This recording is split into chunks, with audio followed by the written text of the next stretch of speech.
आने वाले एपिसोड 9 में आखिरकार जियांग और किंग लिहोन के बीच एक सच्ची कॉन्वर्सेशन होती है। इस बार राजा अपने दिल की बात कहता है। वो मानता है कि उसने लापरवाही से पूरे देश की किस्मत को एक कुकिंग कंपटीशन पर दांव पर लगा दिया। उसकी आवाज में पछतावा और गिल्ट साफ झलकती है। लेकिन जियांग उसे डूबने नहीं देती। शांत और दृढ़ स्वर में वो कहती है, ये आपकी गलती नहीं है। हार चाहे सामने ही क्यों न हो, कोशिश किए बिना कोई असफलता का दावा नहीं कर सकता। हमें आखिरी सांस तक लड़ना है।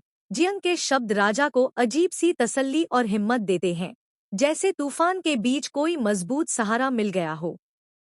फिर शुरू होता है तीसरा राउंड। इस बार जियांग ने तय किया है कि वो ब्लैक चिकन जिनसेंग सूप यानी ओगांग बनाएगी।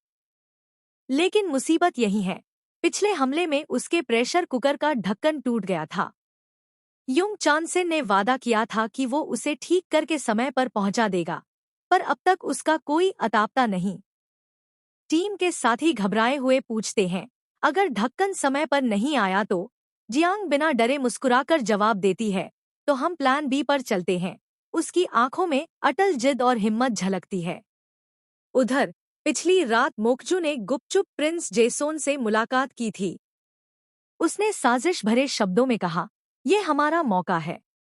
अगर इस बार हम चीफ रॉयल कुक को हटा पाएं और राजा का गुस्सा भड़क उठा, तो रास्ता साफ हो जाएगा। जल्द ही मोकजू जियांग का सामना करती है और अचानक उसे थप्पड़ मार देती है। जियांग हैरान रह जाती है, उसके होंठ कांपते हैं, आंखों में सदमा साफ दिखता है। इस बीच लिहान अपने कक्ष में सांगजे को बुलाता है। उसका स्वर गंभीर है, चेहरे पर चिंता की लकीरें। महल के भीतर ही गद्दारी पल रही है।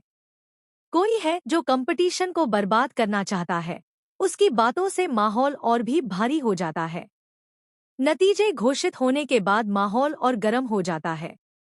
मिंग दूत अचानक घोषणा करता है कि वो जियांग को मिंग साम्राज्य ले जाएगा। सब दंग रह जाते हैं। लिहान का गुस्सा फट पड़ता है, तुम्हारी हिम्मत कैसे हुई हमारी चीफ रॉयल कुक को मांगने की? दोनों ओर से सैनिक तलवारें खींच लेते हैं। राजमहल का दरबार बैटलफील्ड में बदल जाता है।